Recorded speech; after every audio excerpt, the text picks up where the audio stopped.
People pleaser, perfectionist, trauma survivor, high functioning anxious. We are drowning in self-help labels. But what if these labels aren't helping us heal? What if they are just keeping us stuck in a story?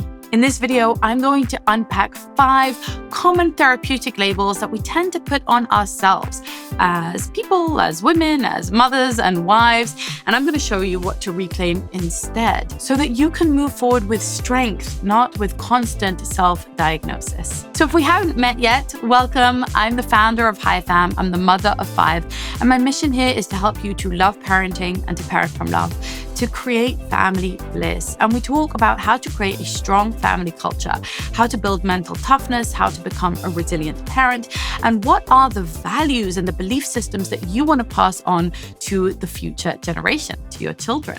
Now, this video is part of a series about how the therapeutic culture, the world of diagnosis and pathologizing and labeling, can sometimes disable us in our family lives. But I've disclaimed in the other videos, and I'll say it again here, that there is a place for therapy. I have benefited from it myself. I would go back. I would take my children. I would recommend it in particular circumstances. But I also see all of the downsides, all of the iatrogenic harm, all of the ways that therapy can have side effects and unintended consequences and keep us fragile or weak or small or sometimes even make the problem worse. And what I really am zeroing in on in this series is the way that therapeutic language has actually seeped in and the concepts have creeped into our everyday conversations about childhood development, about parenting, about marriage. And that's, I think, doing a little bit more harm than good. Now, it is also doing some good. It's good to be aware of red flags. It's good to be aware of symptoms that might warrant, a diagnosis or at least an assessment. It's good to be aware of truly abusive or toxic behaviors. It's good to be aware that there are things that need and one should seek a diagnosis for and get as early and as powerful an intervention as possible. And with that said, there's also bad things about using self-analysis, self-diagnosis, therapeutic language to describe our day-to-day challenges and really what I think just amounts to the human condition. So let's dive in. And I know that this might feel a bit like tough love. This whole series probably does, but hopefully it's also a bit liberating. Hopefully you can leave behind some of the heaviness, some of the weight and the burden of that constant self-analysis and just feel a bit freer to be you and to be relaxed and to coach yourself and to move forward and to make good choices and not worry so much about your internal psychological makeup. Now, having said that, I think a little bit of soul searching, a little bit of self-reflection, a little bit of understanding of our childhood is beneficial, but staying stuck there keeps us stuck, right? That's not helpful to moving forward and building a meaningful life. Number 1 is the attachment identity trap. You may have heard of the power and the importance of the various attachment styles in your own childhood and the attachment styles that you have with your children. Many of us have explored the differences of, a secure attachment, which is what everybody wants. And many of us think that maybe in our childhood, we suspect we had a disorganized attachment, ambivalent, an anxious attachment, or an avoidant attachment with one or both of our parents. Now, it can be useful to dig a little bit into our history, to think a little bit about how we were parented, what worked, what didn't work, what kind of lingering effects or ongoing habits or challenges that we have in our own parenting today come from that root cause of our childhood, of how we were raised, of how our parents treated us. I can't really underplay or underestimate the power of your own childhood. Your own childhood absolutely shaped you. Understanding what kind of attachment you had is meaningful. It's helpful. It might explain a lot of the challenges and struggles that we face today. I'm not going to sit here and say that that's not useful or important work to do, that inner work and understanding your, quote, inner child, which we're going to talk about soon, doesn't have its benefits and its perks. It does. The problem is that when we get very fixated or stuck or, obsessed with understanding our early childhood and our early experiences and our relationship with our parents and our attachment style, it can start to turn old wounds into permanent identities. We can stay stuck there. We can make this into a destiny, as if it somehow determines the rest of our life. And this deterministic outlook often becomes that self-fulfilling prophecy. It excuses our avoidance or our anxieties or our disorganizations or ambivalences in our adult attachments with our significant other or with our children. And it doesn't offer us a map for healing. So just understanding that you may have had, say, an insecure attachment with your parent, whichever style it was, might be useful, but it's only useful insofar that it catapults you forward towards changing those patterns in the future with your husband or with your children, and not staying stuck with the insecurities or with the rage or with the deep sadness that might have a lingering effect of. So I want you to remember that your childhood attachment style or your early childhood experiences in general are part of your story, but they're not a life sentence. They are something that you can evolve, that you can overcome, that you can heal from, that you can intentionally grow from, and that you could even use to your benefit in your adult life. I guess the basic point here, if I had to sum it up, is yes, learn and understand and dig a little bit into your history to figure out what type of relationship you had with your parents and how that shaped who you are today. And then forgive them and move on.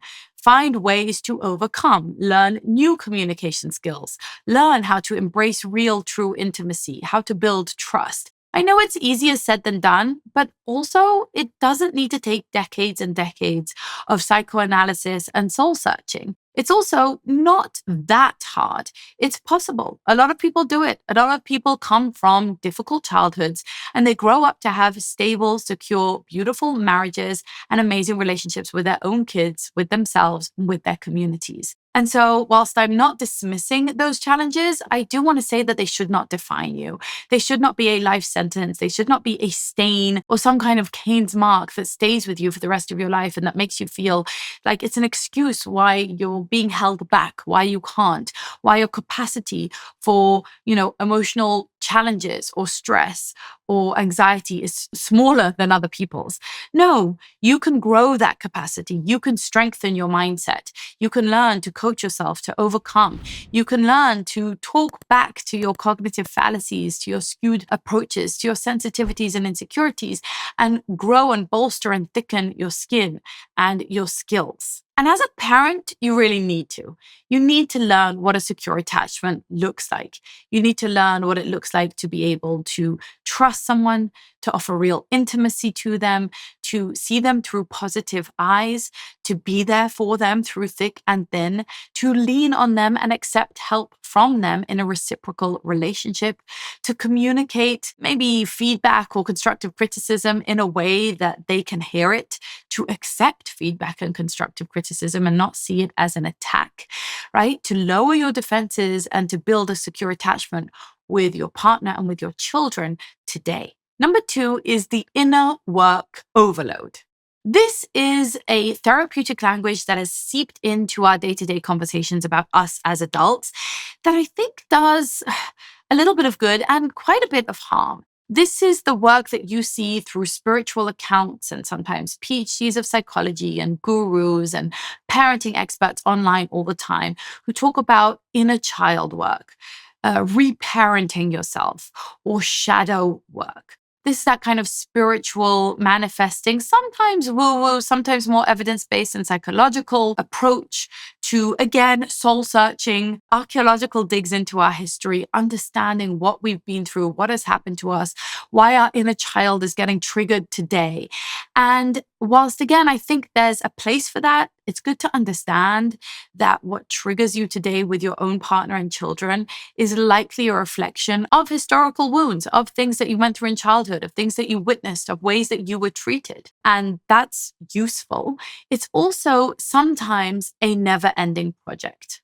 It's sometimes powerful and helpful, but it could also trap you in endless introspection and self-fixation, almost to the point of a kind of narcissistic fixation or a self-obsession. And a self-consciousness, constantly thinking about myself and where does this come from? And is this my inner child? And what is the shadow work I need to do? And what trauma is coming out here? And how do I need to reparent myself? And it sometimes can make you think of yourself as this project, this never-ending project that you always have to fix and heal and tend to. And that inner focus actually blocks us from an outer focus. It blocks us from now just showing up for the people who we need to show up for being a great wife, being a great mom, being a great community member or sister or daughter, or great at my work. It can keep us very busy for many years, decades even, a lifetime even, very, very busy with self-introspection. And that introspection can sometimes turn into inhibition, self-consciousness, and a high level of anxiety. As I mentioned in the previous video, Dr. Jordan Peterson talks about that self-consciousness and anxiety are almost inseparable, almost indistinguishable, technically speaking, from a psychological standpoint. And so is there a time and a place to kind of do some self-reflection and understanding where my patterns come from, what my triggers are, what my sensitivities are, why that happened? Sure, to an extent. But it's a little bit like some of the advice that I often give in my coaching, which is that everybody's allowed a pity party. You get to have your pity party. You get to be sad or triggered or aggrieved or upset about something. And you can just wallow in it and feel those feelings for a while. But then you've got to put your big girl pants on and just do the next right thing. You can't keep staying stuck in excuses, in sadness, in digging more and more into the, every nook and cranny of your history, of understanding every relationship from every angle, because you will stay stuck in the past. And it is time at some point to move forward with confidence and say, okay, but this is who I am today, and this is how I'm living my life today. These are my values. These are my choices. This is how I'm going to show up. This is the energy I'm going to bring. These are the mantras that I'm going to live by. And I'm not going to be so stuck in healing my past trauma and my inner child. What this might also do is just keep you stuck in general. We've seen this with the readiness crisis, where young people today don't feel ready to get married, don't feel ready to get a job, don't feel ready to have children. Why? Well, often they cite the inner work they have to do. They first have a lot of healing to do. They first have to heal their inner child. They first have to reparent themselves. They first have to do all their shadow work. And I kind of think, you don't need to be fully healed to live with joy and with love. And that inner work should bring you freedom, not constant pressure and a constant drainage of all of your energy and attention. Also, it's not inner work if it keeps you there for decades of your life. It's not actually work. It's just, I don't know, maybe a fixation or stuckness or an obsession or maybe a hobby at that point, right? As I've said, do a little bit of that, understand yourself a little bit, and then move on to how you can be of service to others, what you have to give, what you're going to focus your life on, what you're going to spend your precious time and resources on, and not staying stuck in just, digging and reflecting and analyzing oneself. I'll also add that I think there's an expiration date on how much inner work is effective. In other words, it's a bit like many other things where 20% gets you the 80% results. You really don't need the rest of it. So if you go for a little bit of high power focus therapy, or if you do some really good introspection, like with Dr. Daniel Siegel's book, Parenting from the Inside Out, which helps you to understand, where you come from, what your patterns are, what you need to kind of be aware of. If you do a little bit of that, then in most cases, it's going to be time to move forward. In most cases, you're going to get diminishing returns from staying in therapy and staying in introspection and journaling and constantly focusing on yourself to the point where it might actually become detrimental to you. And it is also possible that we can never fully heal from all the traumas or difficulties or challenges of our childhood. Neither do we need to. It's possible that you just don't need to reach that goal. Kind of like, I don't need to become a bodybuilder to be a healthy person. I can be healthy in a balanced way that doesn't make me Miss Universe. That's okay. I don't need to reach the apex of that particular goal because it would take me all of my time and it would capitalize all of my life. I don't want to do that. I want to do other things as well. I want you to do other things as well. You don't need to be Miss Universe of self-reflection and introspection and inner work because you could spend your entire life doing that. And what for? We're about to get back to the show, but before we do, real quick, did you know that mindset is everything? That's right. Mindset is everything. And that's because in our lives, we might be faced with all manner of challenges, from our parenting, our marriage, our homemaking, our finances, the world at large, the people around us. But everything that we face can either be run through an empowering or a disempowering mindset. You can either feel that you can overcome it, that you can face it with strength, with resilience, with competence, or you can shrink away and feel like a leaf in the wind, just being blown around by life's circumstances. Most humans on planet Earth are actually viewing the world through a very skewed lens called cognitive fallacies. We tend to catastrophize, to see things in all or nothing thinking, in black and white thinking, to personalize things, to minimize the positive and maximize the negative. So here's where Alchemize steps in. Alchemize is my mindset course where I teach you to take your biggest pain points in life, the biggest challenges, the things that really are hard for you, that are painful and difficult, and to alchemize those into your greatest learning opportunities. We're going to take trash and spin it into gold. I can't stop the toddler tantrums. I can't stop the job loss or the bad news. But what I can do is bolster you up so that you are stronger and so that you can take it, that you can handle everything that's on your plate and then some. If that sounds good to you, then I invite you to check out Alchemize. Go to highfam.com/alchemize and join us. Now let's get back to the show. Number 3 is the spiritual bypass. And this is the idea that sometimes we, when we learn too much, evolve too much, feel very enlightened, and we use spiritual, emotional, or even body-based language to sometimes avoid facing hard truths or conversations or taking action or making changes in our lives and simply growing and making good choices. It can feel enlightened. It can feel like we're evolved. It can feel like we're very high-minded and very insightful and like we've learned so much, but it sometimes just keeps us passive or fragile or stuck or disconnected from our real responsibility and taking accountability for ourselves. So some examples of this might include maybe the world of somatic healing, right? And this is the world that kind of suggests that the body keeps the score and that we need to keep healing our bodies physically and kind of finding and discovering and putting on our detective hats and figuring out where in our body we're holding childhood trauma or stress. Now, these aren't things that you could see on an MRI. It's not obvious that this is a scientific concept,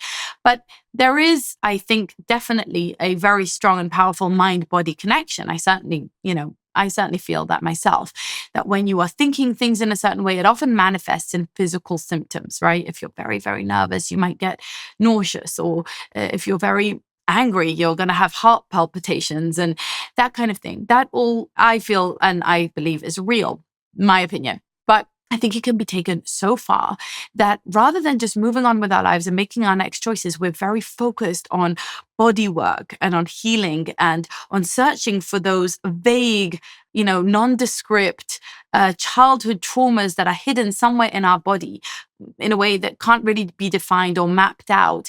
And that could take a lifetime to dislodge or to vanquish or to somehow, rid ourselves of these demons. I think a similar kind of obsession or rabbit hole could happen with the world of manifestation. I like the idea of self-fulfilling prophecies. I think those are true and proven. I think that if you focus on what you want, you're going to take the right steps to get there. I think it's good to have a clear vision of the future that you're trying to usher in and to get really crystal clear on your goals and to think about them, not obsessively, but almost obsessively, right? To really be focused on building towards that. So I think manifestation culture has something to it, has something to offer us. But sometimes people get very, very stuck and almost bypass the real actions they need to take, facing issues, and think, oh, if I just dream it, if I just meditate on it, if I just think about it, if I just envision it, if I just have it on my mood board, then I'm doing the work. And I think that's maybe, again, a little bit of a distraction, a little bit of a excuse why we're not making changes, making good choices, moving on, working towards our goals. And this can also sometimes happen even with, toxic positivity, just, whitewashing everything, putting a big smile on it, slapping the idea of, just finding the silver linings and positivity and optimism, which I believe in and I teach. I really believe that we can adjust our mindsets, that we can look at things through a more positive lens, through a more empowering lens. But I don't think it's wise or smart to ignore the ways that we are falling short, to ignore the issues that we might have in our relationship, to ignore our children's misbehaviors and just be like, no, everything's great. Everything's going to be wonderful. It's so sweet. He's just doing it out of love. It's just my way of saying thank you. It's just my child's way of expressing themselves. I think we need to bring in some judgment and some discernment. Some behaviors are not good behaviors. They are not polite. They are not pro-social. They are not thoughtful. Some choices that we're making are not, who we want to be.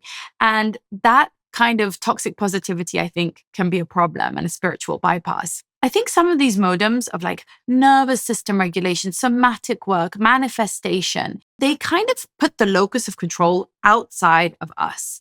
They teach us that discomfort is dangerous and that regulation or alignment must come before we make apologies, we contribute, we change ourselves. Like, oh, no, you're perfect just the way you are. It's just that you have to heal your inner child. It's just that you have to manifest harder.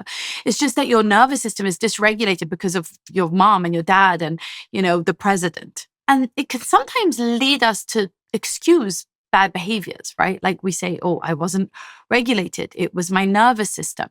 It can also promote this magical thinking, which is a cognitive bias. I must manifest better energy. I must manifest better results. If I think about it harder, then it will suddenly work. And that moves us away from real problem solving and from accountability. In family life, this kind of spiritual bypassing where, I just have to do the work through meditation, through manifestation, through journaling, through spiritual journeys, through somatic release, rather than doing the hard work of the parenting, of setting the boundary, of expecting more of ourselves, of apologizing, of working to change. It can make even basic boundaries feel like they're unsafe or like they're triggering or like they're going to dysregulate us or like they're not on our mood board or on our vision board. So, we should stay away from them. So the reframe here is to understand that, yes, there's something to, thinking about our goals or manifesting them. There's something to body work. The body does matter. And yes, emotions are real. But don't stop at all of that awareness. Like we don't stop at the awareness of our attachment styles, of our inner child work. Also here, all of these spiritual approaches to healing, you need to move them into action. You need to move forward into actually making decisions, taking action, making choices in your life. We have to learn as adults that we can be uncomfortable, but we're still capable. That we have capacity, that we don't need to retreat into our spiritual practice, that we don't need to hide behind a lifelong process of somatic release or of manifestation that will one day occur. You don't need a perfect nervous system or perfect regulation to just be kind and show up well. You don't need perfect alignment or amazing energy all the time in order to repair or take accountability or acknowledge harm or wrongdoing. Basically, all of those healing ideas might work. I'm sometimes a little skeptical of some of them, but it isn't a prerequisite for living. In fact, the best healing happens as you live, as you stretch, as you grow, as you contend with day-to-day challenges and relationships. And I think that's maybe my biggest problem with the spiritual bypass is the bypass aspect. It's that you go off somewhere else to escape the real challenge that's in front of you. Like my child is misbehaving and I'm going to go and manifest or do somatic release or nervous system regulation. And maybe those things help, maybe they don't, but you're still going to have to do the parenting. You're going to have to help your child. Or I'm procrastinating all the time, or I'm not following through on my boundaries, or I'm, getting a bit bluesy and depressed. So I'm going to go off over there and do it through my meditation and through my yoga. Well, some of those things are going to help for sure, but you're also going to need to do the hard thing of just taking the next right step of getting up and having the shower or doing the laundry or saying no to the invitation or following through on your boundary with your child around screen time. And you're not going to be able to solve these problems over there. The fourth problem I have with always using therapeutic language to refer to ourselves is that it sometimes pathologizes just basic human decency. It's kindness pathologized.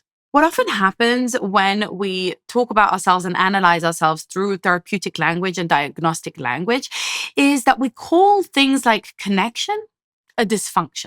What do I mean by that? Well, traits like helpfulness, harmony, emotional attunement are often framed as a trauma response. They're often framed as some kind of personality disorder or as something that you need to overcome rather than relational strengths. For example, you might be labeled as a people pleaser, as a perfectionist, as an empath. You might notice that you have a fawn response or that you're conflict avoidant. Now, it's true that all of these things might have a kind of shadow side. You might take it too far.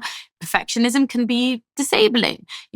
Being a people pleaser can mean that you don't have a backbone and that you don't stand up for yourself. A fawn response really might be, a traumatic response within an abusive relationship. But also, not every time you're thoughtful or generous or kind or even self-sacrificial does it mean that you are having a trauma response, that it's a dysfunction or a dysregulation or something you have to fix in yourself. In fact, I sometimes think it's this approach that is causing so many young people today to be so very narcissistic and selfish, telling them that they shouldn't ever, sacrifice themselves, that they shouldn't ever put others ahead of themselves, that they are the prize, that they are the ones who need to always seek self-love and self-acceptance and self-expression, sometimes at the expense of everything else. This doesn't lead to mental strength. This leads to mental illness. This leads to people being more anxious and more depressed and more lonely and more fragile. It teaches you to see care and kindness and conscientiousness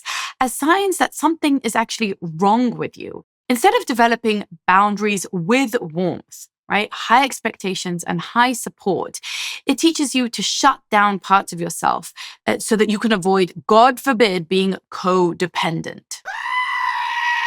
We're no longer interested in being likable, in being thought of as giving, as thoughtful, as harmonious, as helpful, as people who are willing to sacrifice, who are willing to show up for others, who are willing to put others first. That has fallen out of trend, right? That is now not in fashion. That is now something that you are going to label again as a trauma response, or like there's something wrong with you. Like, oh no, that's because your dad did that to you. Your mom did that to you. It's because of your ambivalent attachment in childhood that now you have a fawn response and you're a people pleaser. Instead of saying, wow, you're such a thoughtful, giving person. Why is it that today every act of kindness seems to be misconstrued as a shortcoming, as some damaged response from a traumatic childhood? No, you are not broken. You are relational. You are pro-social. You were well raised. You are adjusted. Yeah, sometimes we overgive. Sometimes we abandon ourselves. But sometimes that's a sign of emotional intelligence, not weakness. And sometimes it's actually a sign of emotional strength that we can withstand, that we can overcome, that we can manage on a little bit less for a while because we have something to give, because we care about others more than we care about ourselves. Because we know that real self-love and self-esteem and self-confidence and all of that comes from how we show up for other people and how we show up to the world. Don't keep misframing your kindness, your thoughtfulness, your emotional strength, your resilience, your ability to give to others, your self-sacrifice, your care and your nurture as lack of self-esteem or lack of self-confidence or filling some void from your childhood. No, it's just because you're a good person and you're showing up as a good person, and that's good. It's good for you. It's good for your kids. It's good for the people around you. It is not a pathology. And if your boundaries are being trespassed and you are people pleasing too much and you can't say no, then learn to set those boundaries. Don't see yourself as broken. And number 5 is the identity trap, where we adults label ourselves with some kind of diagnosis in order to maybe bring us some relief and some resources and some support, but also sometimes they keep us trapped and they limit our growth. So what do I mean by that? There are labels like the highly sensitive person, or like neurodivergence, or maybe ADHD, or autism, or labels like being an introvert, or being an anxious person, or being an empath that show certain fixed traits. Now, some of these labels need real clinical assessment and then can be supported through psychology or psychiatry or sometimes medication. But many of these labels are labels that we're not actually going to do anything with. We're not going to take medication or seek therapy or seek treatment or make massive changes in our lives. And yet we cling on to those labels. And I'm talking about that situation where we kind of announce to ourselves and to the world and wear as a badge of honor that we are a highly sensitive person.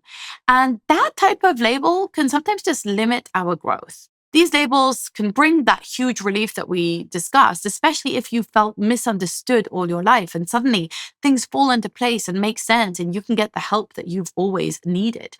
But they can quickly become these cages. You could say to yourself, I can't do that because I'm neurodivergent. That's never going to work for me because I'm an introvert. Oh, I would never try that. I'm highly anxious. And then instead of adapting or stretching, we opt out of the challenge altogether in the name of self-protection. Now, like I've mentioned before, I have a label. It's called PTSD. And yeah, sometimes I mention it. But I don't think of myself as I am someone with PTSD. It's just part of my story. It's something that I have. But I try very hard to coach myself never to use it as an excuse to hide behind, as something to keep me small, as a reason that I can't show up well for other people, or any other excuse besides. It's the least interesting thing about me, and it is not my identity. It is but a small part of my psychological makeup. You want to define yourself by your capacity, not by your limitations. So remember, yes, your wiring is part of your story, but it's not the end of it. Of course, you deserve the tools, the support, the empathy, but you, like everybody else, also needs high expectations. You need high expectations of yourself. You need responsibility and challenge and accountability. Remember that shouldering responsibility actually makes you stronger. It brings more meaning to your life and more fulfillment. Having a mental load, having challenges, having stress in your life doesn't make you weaker, doesn't make you a victim, and doesn't make you fragile.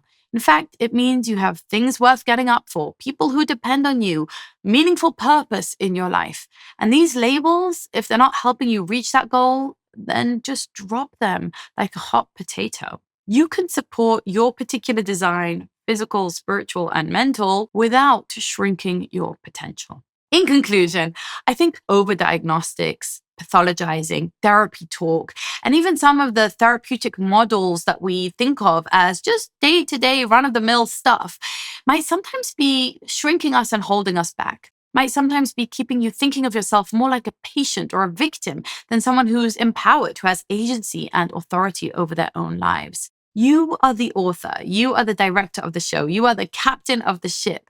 And if these types of ways of thinking about yourself and mindsets are keeping you small, then it's time to let them go and reframe them as just a small part of who you are or what you're challenged with, but not the thing that's going to ever hold you back or define your future. Bottom line, it's time to leave the past in the past, all of the labels, all of the therapies, all of the pathologies, all of the inner work and the trauma responses and the histories and the somatic healing, and move forward with confidence into your life. Just do the next right thing with common sense, with groundedness, with a deeper trust of your own intuition and your own gut, quietening down the noise. None of those things, none of them are magic bullets or magic pills that will suddenly make all the pain and frustration and disappointment of human life go away and disappear. None of those labels are going to save you from the reality that, yeah, we all suffer. We all face challenges. We all have loss. We're all mortal. And our mortality haunts us. And pain is difficult. And grief is sorrowful. And there's hardship in this life. What will help us with that is to bolster up our mindset and to build mental strength, mental toughness and resilience, not fragility and weakness and excuses. I hope that you have found this helpful.